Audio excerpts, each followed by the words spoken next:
question is going to be. But that is this idea of the raw and the cooked. A French philosopher back in the late 19th, early 20th century named Claude Lévi-Strauss wrote a book called The Raw and the Cooked. He's an anthropologist and looked at this question of what is really most appropriate for human beings. And that, interestingly, remains a question for us today, even for us here in this room. I'd love to hear each of you weigh in on that idea of, is it all raw and no cooked, or is it somewhat raw and somewhat cooked, or what do you all have to say about that? Is that a question you'd like to have answered? Yes. Okay. Dr. Surge, we begin, and we are going to limit you all to 2 minutes. I have to borrow your glass of water.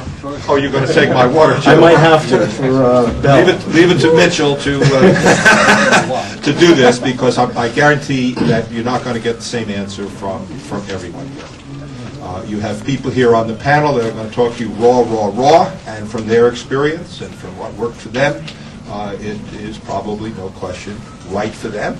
It worked for them. They have practice right. My experience has been different. I started off as a vegetarian. I thought it was the right thing to do. Not work for me long term. So I believe, again, what Solomon said, time and a place. I believe there is a time and a place. I think that if I was going to take the great majority of my patients, I'd put them through. Thank you, sir. I put them through a process that we call naturopathic detoxification. This is a combination of short fasts, raw juices. We then phase into a raw food program depending on the individual, some of the very things that you're going to hear today. And then at some point in time, depending on the vitality, depending on the healing, the circumstance, the evaluation on the test, we're going to phase people in to some cooked foods. But we believe that the majority should be, again, the raw, and I think that you've seen the reasons here at the panel. So the question is this. I'd like to know, one, of course, what your point of view is, but also why is that point of view yours? We understand the raw to some extent, and everybody will elaborate further, having to do at least with the availability of enzymatic activity. But why then phase into cooked food? What's the reasoning behind it? Well, you'll hear tonight at the panel various and sundry types of scientific reasons and everything, but we'll find something amazing about the science. Most people have a presupposition to begin with. To answer that question, there is considerable information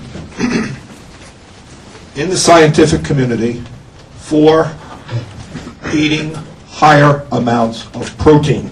Now, at this panel, you're going to hear just the opposite, but I'm just going to refer to a scientific book.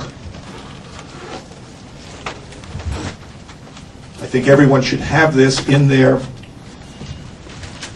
quite a thick book, but this is by a professor, a scientist by the name of Brian Peskin, and he goes back into Warburg's work. He goes back into the oxygen. He goes into the every aspect of the minerals, the need for the body to have the protein. I recommend it. It's The Hidden Story of Cancer by Brian Scott Peskin, P-E-S-K-E-N, also co-authored by Admid Habib, medical doctor. So that's the scientific backing. I have the reason I believe what I believe is because it has helped me, it healed me from serious disease, and that is a diet of 80% organic, raw, and living foods, meaning the sprouted foods, 20% of a cooked vegan diet. In the wintertime, I love a nice hot bowl of vegetable soup. And with that, I'm able really to satisfy what I have found has satisfied my needs and has helped my body.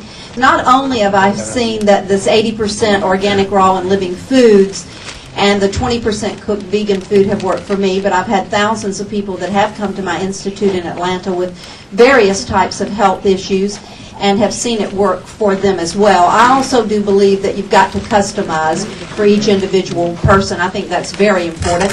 There are some people who eat raw and living foods and they eat a primary diet of fruit, and actually eating a lot of fruit can be dangerous for some people and not healthy at all.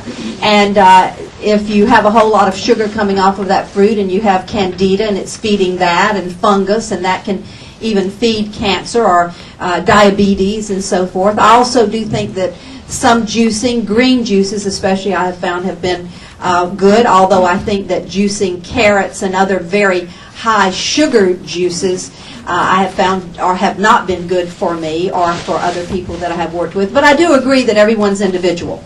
And far be it from me to think that mine is the only way. It is just a way. It is one way.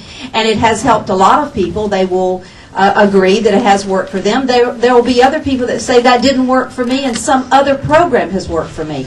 So I believe that the main thing is I'm not up here to try to get you to think the way I do or to do what I do, but just to get you thinking for yourself. Because when you're thinking for yourself, you're investigating, you're coming to panels, you're talking to different people, and then you're coming up with what is going to be best suited for your own personal needs when it resonates with you. Because all in all, too, even though I know we're here talking about food tonight, there's many other aspects to healing. There's mental thinking, there's emotional healing, there's DNA that's going on, there's genetics, there's a lot of things that's happening.